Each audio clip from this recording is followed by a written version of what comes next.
In this section of dividing monomials, we're going to have to do it with negative exponents. So there's a couple of different ways to do it.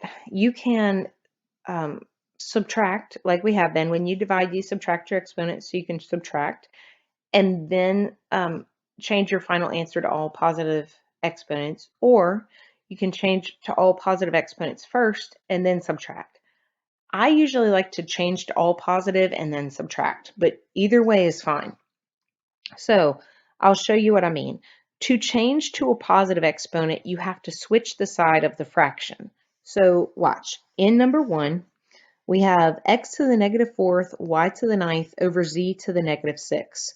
So what I'm going to do is everything with a negative exponent, I'm going to move it to the other side of the fraction and make it positive. So for instance, first you write down what has a positive exponent first. So the y to the 9th has a positive exponent. So I'm going to write that exactly where it is. Not going to move anything that has a positive exponent. But the x to the negative 4th, it's in the numerator and it's negative. So I'm going to go ahead and move it to the denominator and make it a positive exponent. That's how you do this. Then the z to the negative 6 is in the denominator. So I'm going to move it to the numerator and make it a positive 6.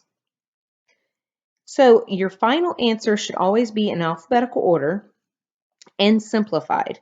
So in this case, my answer would be y to the 9th, z to the 6th over x to the 4th. And there's nothing that I can simplify in that, so I'm done. In number 2, I've got 75 p cubed m to the negative 5th over 15 p to the 5th m to the negative 4th r to the negative 8th. There's a lot going on in this problem. The first thing that I'm going to do is simplify my coefficients. So 75 divided by 15 is 5. So 15 can go into 75 5 times. 15 can go into itself 1 time. So this is 5 over 1. The 1 is assumed. All right, now this is it's a multiple step problem. So I'm not done in this step. I just want you to know that. Now I'm going to write everything that has a positive exponent, again, right where it is. So the p cubed has a positive exponent. So I'm going to write that right where it is.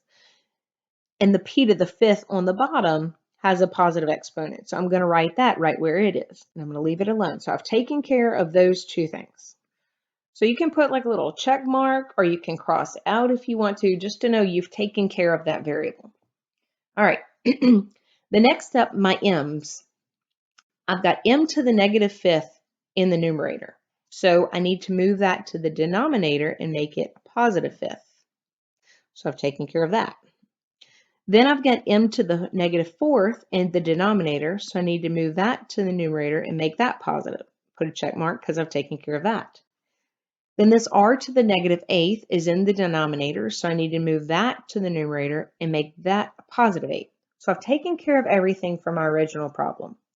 So now I'm dealing with all positive exponents. So now I just have to simplify that how we have been doing when we divided our monomials with positive exponents. So I've got p cubed over p to the 5th.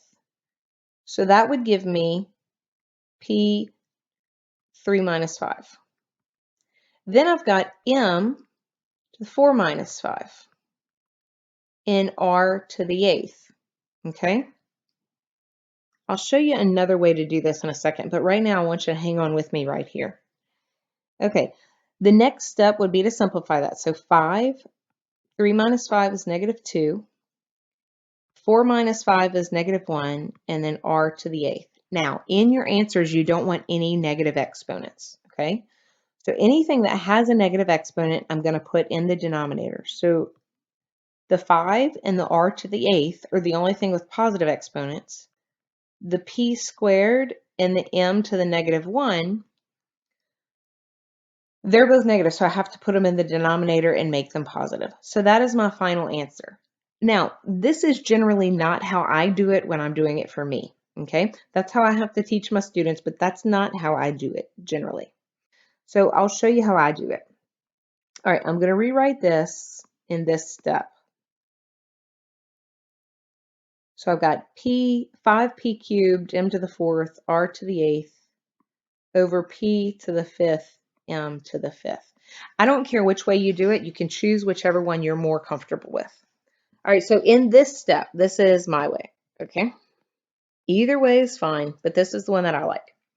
So I just simplify my fraction. So if I've got 3 p's here and 5 p's here, that means that I can cross 3 out on the top and the bottom, and I'll have 2 left on the bottom. If I have 4 m's here and 5 m's here, I can cross 4 out on the top and bottom, and I'd have 1 left on bottom, which means that my final answer would be 5r to the 8th over p squared m. So either way, it works. So I just want to show you real quick how that would look if you wrote it out. Okay, so let's take this, because I know some of y'all are going, wait, how'd you just cross those out? Because watch, if I wrote it out long ways, it would be 5, 1, 2, 3 p's, 1, 2, 3, 4 m's, and I'm just going to leave r to the 8th because I'm not crossing that out, over 1, 2, 3, 4, 5 p's, and 1, 2, 3, 4, 5 m's. So watch, if I cross out these 3 p's right here, and I cross out 3 p's here, how many p's do I have left? I have 2, which is p squared right here. If I've got 1, 2, 3, 4 m's that I cross out, and I cross out these 4 m's, I've got that 1 m left, which is that m. So that's how I do it. Your choice.